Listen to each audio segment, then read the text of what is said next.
Howdy folks, Kit Baird here, Electric Cowboy. Just showing you a really easy way to put your gaps between your gates to run your electric underground. So you see here I have two lines, so this is my hot. Okay, so this is an insulated wire. It's, it has a plastic sheathing over it. And this wire here is just a ground wire. I have both of these running under where I have my gate. And it goes, my hot wire is up there, and my ground wire is right there. And this is just some PEX pipe that I had laying around. Really anything will work. If you have extra black poly pipe, PVC, maybe even if you have a tough garden hose that got a hole in it and just kind of laying around, that would work too. It's important, this insulated wire, if you just put it in the ground, it will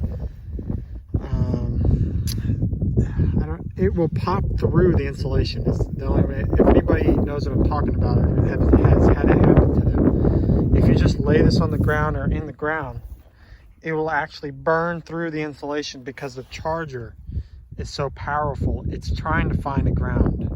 That's what an electric charger is trying to do.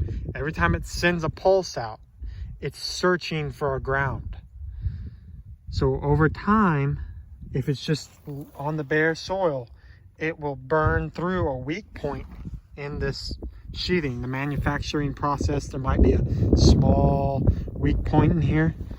So it's important to put it in some sort of insulated thing. I would suggest not using any kind of metal conduit, like a metal electrical conduit piping.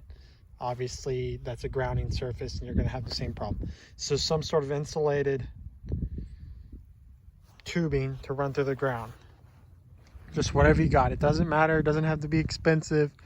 Just some scraps of anything you got. And you see here also that I filled the ends with silicone because these are sticking straight up in the air. So you do not want rainwater getting down in here because once again, it will ground out and you'll have problems.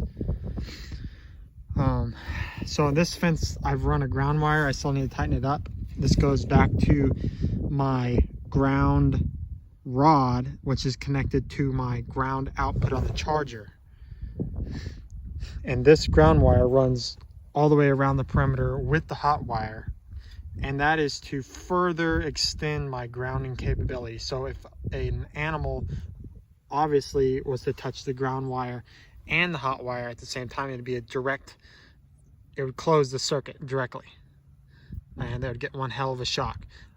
Normally the animals are grounded through the ground to the hot wire, and that's what connects the circuit from the charger. Remember I said the electric fence charger is looking, it's searching for a ground.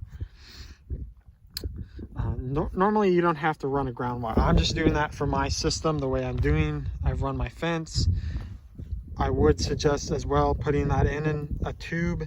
It's not for insulation, but it's for this wire being underground will corrode, even though it's the galvanized class 3 blah blah high tensile wire. It will still corrode just being on the ground.